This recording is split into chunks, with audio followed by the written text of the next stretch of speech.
ini kita akan membahas bagaimana perkembangan teknologi global khususnya di bidang persenjataan dan teknologi luar angkasa. Nah, revolusi teknologi artinya adalah perubahan sosial secara drastis dalam struktur-struktur penting yang terjadi secara relatif cepat sebagai akibat dari penemuan teknologi baru. Artinya ketika ada teknologi masuk, maka yang ada adalah perubahan secara cepat. Ingat ya, revolusi itu perubahan yang sangat cepat.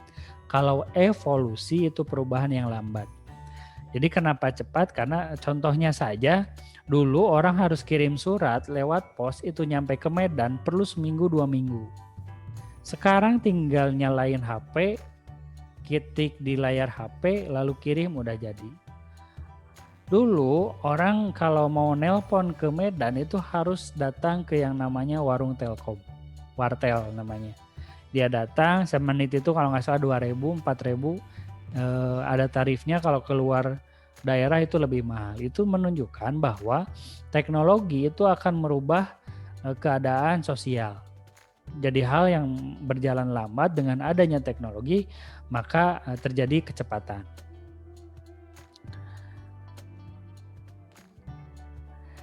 Selanjutnya dalam ilmu teknologi ini ada sistem pertanian ya, teknologi-teknologi yang ditemukan ada sistem pertanian di Mesopotamia, mesin cetak dan Renaissance, abad eksplorasi dan revolusi industri. Nah, revolusi teknologi dimulai ketika warga Mesopotamia belasan ribu tahun yang lalu mengenal sistem pertanian. Jadi kalau kalian kelas 10 ya, ingat-ingat ada materi mengenai revolusi kebudayaan, itu adalah perubahan sistem masyarakat dari zamannya masa berburu, food gathering, ke zaman bercocok tanam atau food producing. Jadi dengan adanya perubahan itu, maka kehidupan manusia berubah seketika. Kalau berburu kan dia bergantung pada alam, kalau pertanian kita mengakali alam. Ya, bagaimana caranya ketika kemarau tetapi air tetap melimpah, itu ada caranya dengan teknik, salah satunya irigasi. Selanjutnya mesin cetak Gutenberg. Kenapa mesin cetak ini penting? Karena kan terkait dengan sebaran ide. Penemuan mesin cetak oleh Johann Gutenberg pada 1448 menjadi salah satu faktor utama yang memicu lahirnya revolusi ilmiah masa Renaissance dan abad pencerahan. Renaissance atau abad pencerahan itu ikut memicu revolusi ilmiah atau revolusi ilmu menjadi sebuah lingkaran yang saling memajukan. Jadi ilmu pengetahuan itu memajukan gitu. Selanjutnya adalah abad eksplorasi. Ketika kelas 11 kalian belajar ada penjelajahan ya. Orang-orang Eropa datang ke Indonesia mencari rempah-rempah. Itu adalah abad eksplorasi di mana latar belakangnya banyak ya. Salah satunya adalah ketika Konstantinopel direbut oleh Islam, ditutup sehingga barang rempah-rempah tidak ada di sana, maka dia mencari rempah-rempah ke negeri asalnya yaitu Indonesia. Dengan ditemukannya Indonesia oleh Eropa, maka ada kontak-kontak perdagangan baru yang akhirnya meramaikan rute antara Eropa menuju Indonesia. Dan itu mengglobalisasi, yaitu globalisasi yang salah satu contoh dulu pernah ada. Selanjutnya adalah revolusi industri, yang terakhir adalah revolusi industri, di mana revolusi industri dipahami sebagai perubahan radikal atau revolusi dalam sistem produksi barang yang asalnya pakai tenaga manusia, kini berubah menjadi tenaga mesin. Ya. Yang asalnya produk barang dan jasa diproduksi dengan tangan manusia dengan alat sederhana, digunakan kemudian mesin atau mekanisasi. Revolusi industri terjadi di Inggris, kini ini kemudian berkembang dengan cepat ke seluruh Eropa seperti Perancis, Jerman, Belanda, dan ke berbagai belahan dunia khususnya di Asia. Revolusi industri diperkasai oleh Jepang menyebabkan berkembangnya urbanisasi atau perpindahan penduduk ke kota ya, serta masalah-masalah ketenaga kerjaan dan membangkitkan gerakan sosialis dan imperialisme modern. Artinya apa? Dari revolusi industri saja terjadi globalisasi dari desa dengan ke kota, itu urbanisasi. Ada juga membangkitkan gerakan sosial dan imperialisme modern. Ingat ya, imperialisme modern itu beda dengan imperialisme kuno. Kalau imperialisme kuno itu adalah 3G, kemarin kita bahas di kelas 11, glory, gospel, and gold, emas, kemenangan, dan agama. Itu penjajahan kuno. Penjajahan modern adalah memperlakukan jajahan bukan sebagai jajahan, tapi memperlakukan jajahan sebagai tempat untuk mencari bahan mentah, diambil ke Eropa untuk dijadikan barang jadi, lalu disebar lagi ke tanah jajahan untuk disebarkan menjadi barang jadi yang dipasarkan oleh tanah jajahan. Jadi tanah jajahan itu bukan sebagai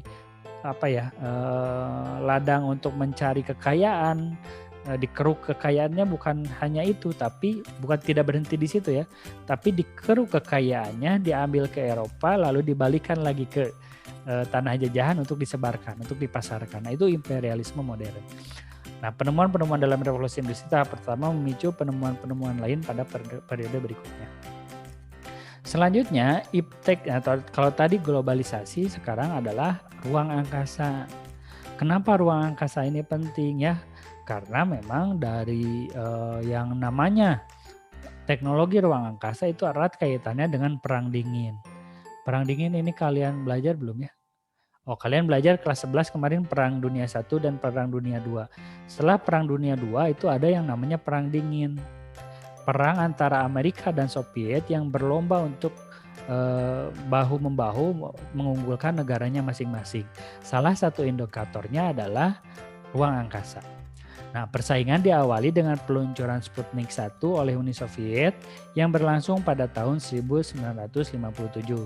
Yang dengan segera disusul oleh Amerika Serikat yang pada bulan Januari 1958 meluncurkan satelit pertamanya yang diberi nama Explorer 1. Pada April 1961, Yuri Alekseyev Gagarin dengan mengendarai kapsul Vostok 1 berhasil mengitari orbit bumi selama beberapa jam. Dibalas lagi oleh Amerika. Nah, puncak prestasi Amerika berhasil mengirimkan Neil Armstrong dan Edwin Aldrin melalui misi Apollo 11 yang diluncurkan pada 17 Juli 1968. Pada sekitar tahun 1970-an, Badan Ruang Angkasa Amerika Serikat mulai mengembangkan pesawat ulang-alik. Tiongkok pada 15 Oktober 2003 berhasil mencatatkan dirinya dalam sejarah sebagai negara ketiga setelah Amerika Serikat dan Uni Soviet yang telah mengirimkan manusia ke luar angkasa. Nah, ini adalah salah satu astronot dari Indonesia ya. Astronot itu adalah orang yang pergi ke luar angkasa ya, astronot. Dia salah satu profesi jurusan astronomi. Pada tahun 1986 Indonesia sempat memiliki astronot pertama bernama Profesor Dr. Pratiwi Sudarmono. Beliau ditugaskan ikut dalam misi STS-6 1H yang bertujuan untuk mengirim satelit Palapa, Skynet 4A, dan Westar 6S ke orbit bumi. Seperti itu.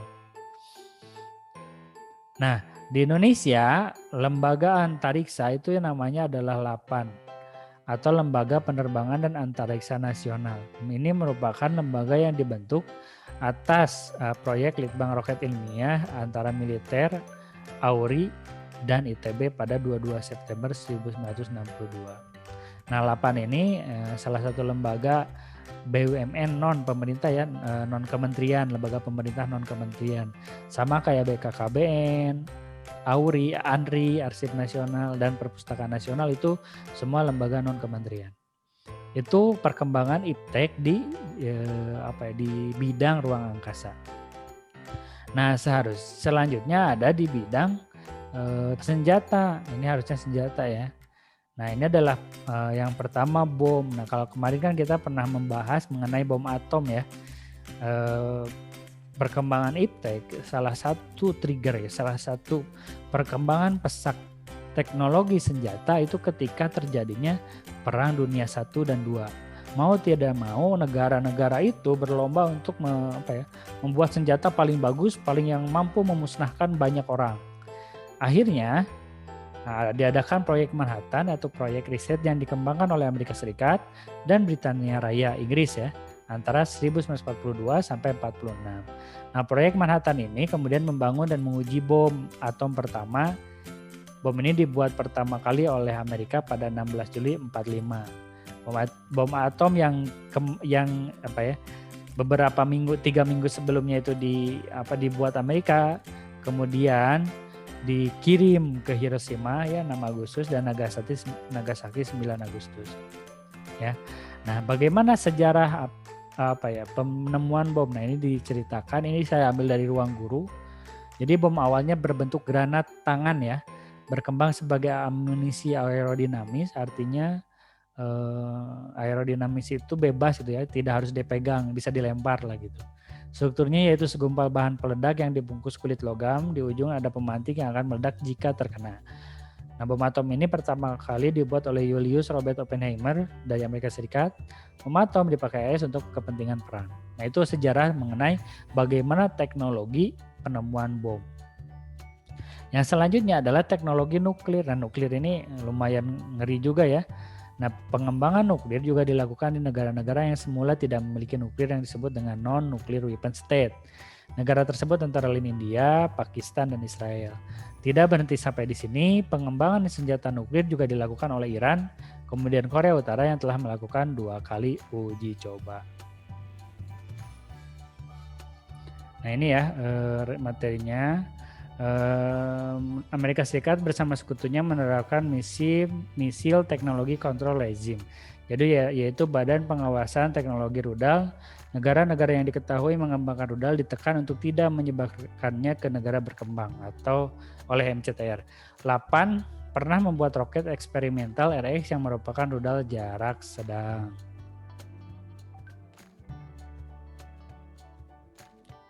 Nah, senjata lain yang dikembangkan adalah laser ya. Laser juga dikembangkan sebagai senjata, meskipun sebenarnya ada laser di bidang medis. Seperti yang sunatan tuh ya, yang disunat bisa pakai laser. Terus banyak sekali pengobatan yang dipakai untuk memotong sesuatu itu laser. Itu pun dijadikan oleh senjata oleh sebagian orang. Selanjutnya adalah yang tidak kalah canggih, yaitu pesawat nirawak atau drone. Ya. Jadi drone ini dia yang seringkali disebut dengan pesawat pengintai. Jadi dia sebelum musuh datang, jadi drone-nya dulu dikirim ke daerah tertentu sehingga drone ini ada teknologi juga dia tidak bisa terdeteksi oleh radar dari negara orang lain gitu. Itu salah satu ngerinya drone. Nah, drone ini saat ini pun dikembangkan oleh masyarakat dalam penggunaan sehari-hari, salah satunya yaitu penggunaan drone dalam kamera ya. Kalau kalian lihat drone, orang bawa kamera pakai drone, itu salah satu penerapan teknologinya gitu. Nah, ada juga teknologi senjata yang kemudian dipakai juga untuk untuk tadi yang sinar laser ya, sebagai alat pemotong dalam operasi mikro seperti sunat yang saya bilang tadi juga dipakai. Cuman dampak negatifnya ya dijadikan sebagai penciptaan bom atom gitu ya. Terus yang listrik ya, nuklir, meskipun dipakai senjata tapi digunakan juga sebagai tenaga pembangkit listrik seperti yang dilakukan oleh Jepang. Ya, seperti itu. Nah, itu materi mengenai senjata ya, perkembangan teknologi. Tadi kita bahas mengenai globalisasi, terus kita bahas juga mengenai teknologi ruang angkasa yang kemudian menjadi rebutan ya, anak-anak, menjadi rebutan antara Amerika dengan Uni Soviet yang saling perang secara dingin, dalam arti cuman saling gertak gitu ya antara Amerika dengan Soviet. Lalu kemudian berkembang menjadi teknologi persenjataan untuk apa? Karena ketika perang dunia 1 dan 2 itu yang negara yang paling maju senjatanya dia yang menang. Nah, itu terbukti ketika Amerika Serikat mengebom yang namanya Jepang, yang kemudian Amerika Serikat menang, Jepang kalah, dan itu menjadi jalan juga Indonesia untuk merdeka.